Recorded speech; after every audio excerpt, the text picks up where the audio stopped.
कहते हैं सौतेली माँ कभी भी अपनी माँ जैसी नहीं होती, लेकिन अगर किसी को सौतेली सास मिल जाए तो उस बेचारी का क्या हाल होगा।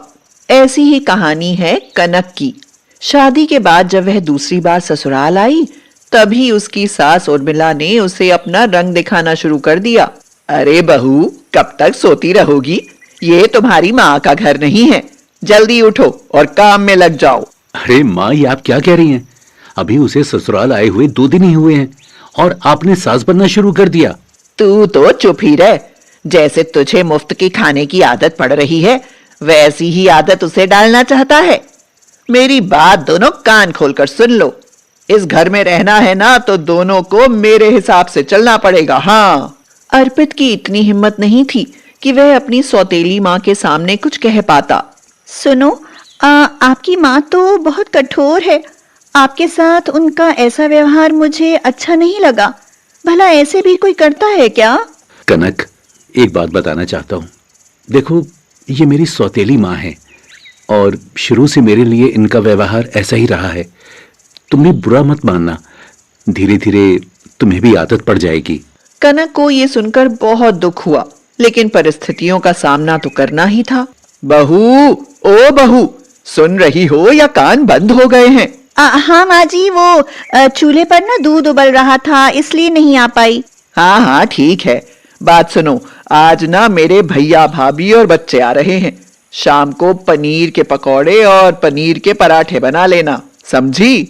ठीक है माँ जी, मैं सब बना दूंगी। कनक बेचारी सुबह से ही तैयारी में लग गई।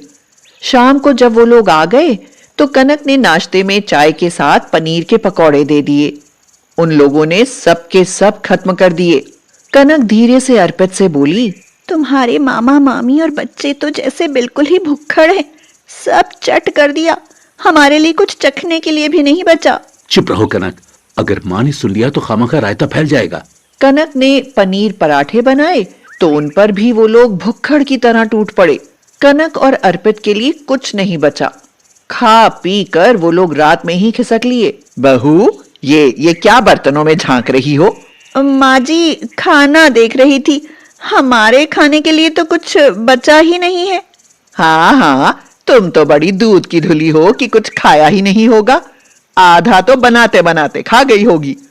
भला मेरे मायके वाले खाते ही कितना है। चिड़िया की सी भूख है बेचारों की। अब ज्यादा नाटक मत दिखाओ, सुबह का कुछ रखा होगा, जाओ खाकर सो जाओ। कनक अपने कमरे में आकर रोने लगी। चुप हो जाओ कनक। देखो, मैं जानता हूं कि पूरे दिन एक पैर पर खड़ी होकर मेहनत करने वाली को खाने के लिए एक कौर भी ना मिले तो कितनी तकलीफ होती है।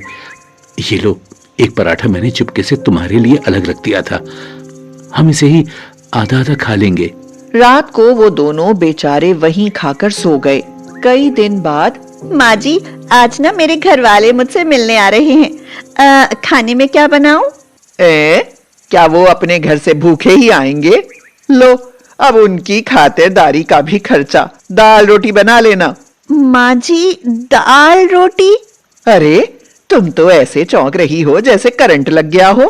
कनक ये सुनकर परेशान ही हो गई और सोचने लगी, अपने मायके वालों को तो उन्होंने पनीर के पकौड़े और पराठे बनाकर खिलाए, और मेरे मायके वालों को दाल रोटी। इतना भेदभाव!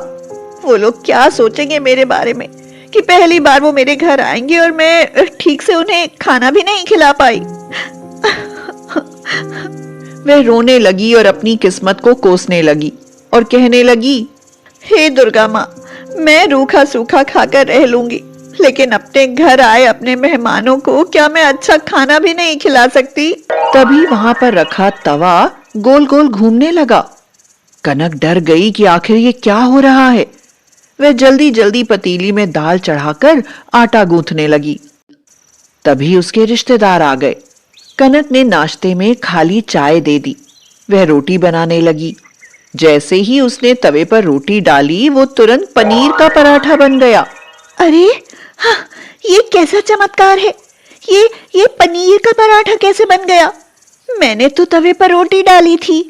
वह हैरान थी, लेकिन बहुत खुश भी थी कि अब वह अपने मायके वालों को पनीर के पराठे खिला पाएगी। जब उसने दाल के साथ पराठे परोसे तो उर्मिला गुस्से में जल भुन गई। कुछ देर तो वह चुप रही, लेकिन कनक के मायके वालों के जाते ही उर्मिला ने तो घर में तांडव मचा दिया और कहने लगी, घर में तो 4 पैसे खर्च ना करे और देखो मायके वालों को पनीर के पराठे बनाकर खिलाए जा रहे हैं।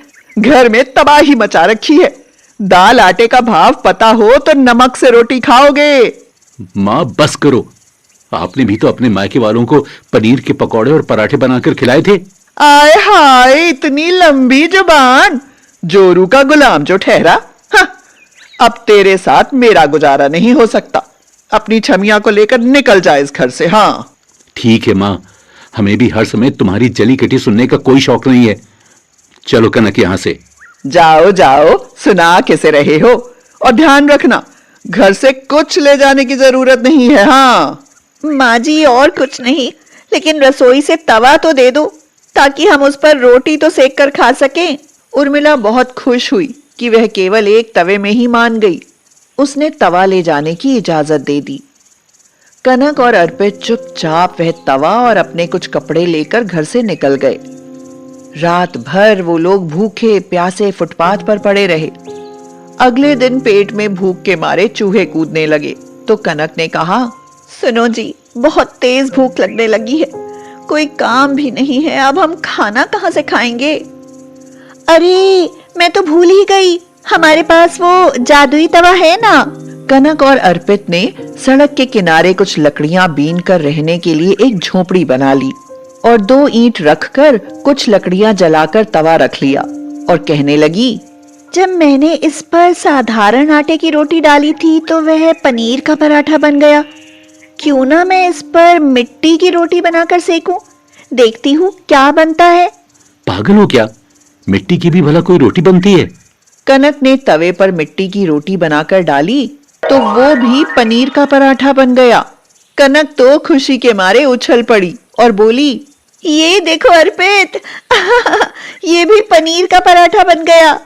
हे दुर्गा माँ, ये तुम्हारी कैसी लीला है। दोनों ने पनीर का पराठा खाया और सोचने लगे कि क्यों ना वो इसी तरह पनीर पराठे बेचने का काम शुरू कर दें।